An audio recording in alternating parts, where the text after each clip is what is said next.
একই পেন্টিং করতে যেয়েও আমি কেন এভাবে কাগজটাকে ছেড়ে ফেলছি জানতে হলে পুরো ভিডিওটাই দেখতে হবে। আজকে তোমাদের সাথে এই সুন্দর পেন্টিংটির টিউটোরিয়াল শেয়ার করতে এলাম। হ্যালো ভিউয়ার্স, কি অবস্থা সবার? সবাই কেমন আছো? তো চলো ভিডিওটা শুরু করা যাক।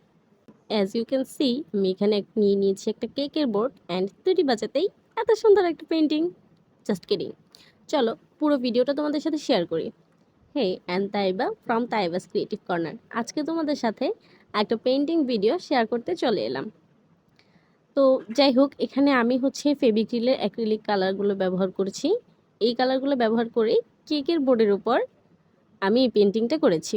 প্রথমেই আমি আমার পছন্দ অনুযায়ী রঙগুলো নিয়ে নিচ্ছি। গ্যালাক্সি টাইপের আকাশটুকু করার জন্য প্রথমে এখানে আমি ডিপ ব্লু কালারটা নিয়েছি এবং এটাকে পুরোটার মধ্যে স্প্রেড করতেই দেখলাম যে কালার তো বসতেই চাচ্ছে না। ভিডিওতে দেখাই যাচ্ছে যে কালারটা বসতেছে, কিন্তু অ্যাকচুয়ালি কালারটা ঠিক মতো বসতেছে না। আর ব্লেন্ডিংও ঠিকঠাক হচ্ছে না। যেখানেই ব্লেন্ডিং করতে যাচ্ছি সেখান থেকে উঠে রং আরেক জায়গায় দৌড় দিচ্ছে। তো আর কি করার, এই জন্য শেষমেশ পেন্টিংটাকে কার্ডবোর্ডের উপরের যে প্লাস্টিকটা ছিল সেটাকে আমার ছিঁড়ে ফেলে দিতে হয়েছে। এটাই ভিডিওর প্রথম অংশে দেখানো হয়েছে। যাই হোক, এরপর আমি আবার রং লাগানো শুরু করছি, মানে আকাশটা দেওয়ার জন্য আবার ডিপ ব্লু কালারটা নিয়ে ভালো করে পুরোটার মধ্যে স্প্রেড করে দিচ্ছিলাম। এরপর এর আগের তুলনায় চিকন একটা ব্রাশ নিয়ে এখানে গ্রিন কালারটাকে এইভাবে প্রথমে বসিয়ে নিচ্ছিলাম। এরপর এটার উপর হালকা ব্লু কালার নিয়ে আবার পুরোটার মধ্যে স্প্রেড করে দিচ্ছিলাম, যাতে এমন একটা ইফেক্ট আসে।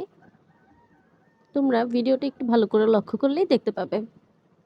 তো গ্রিন কালারটা যেন ভালো করে ব্লেন্ড হয়ে যায়, সেজন্য এটার উপর আবার ব্লু কালার এবং হোয়াইট কালার নিয়ে আমি ভালো করে আকাশটাকে কি বলে, যাই হোক যেটাই বলে সেটাই করতেছিলাম আর কি।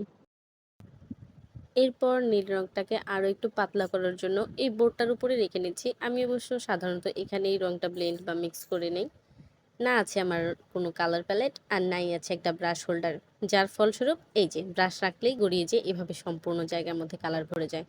যাই হোক, তো রংটাকে আমি কিছুটা হালকা করে নিয়েছি। এবার বোর্ডের উপর নিচের অংশটাতে পানি বোঝানোর জন্য এখানে এই হালকা কালারটা ব্যবহার করছি।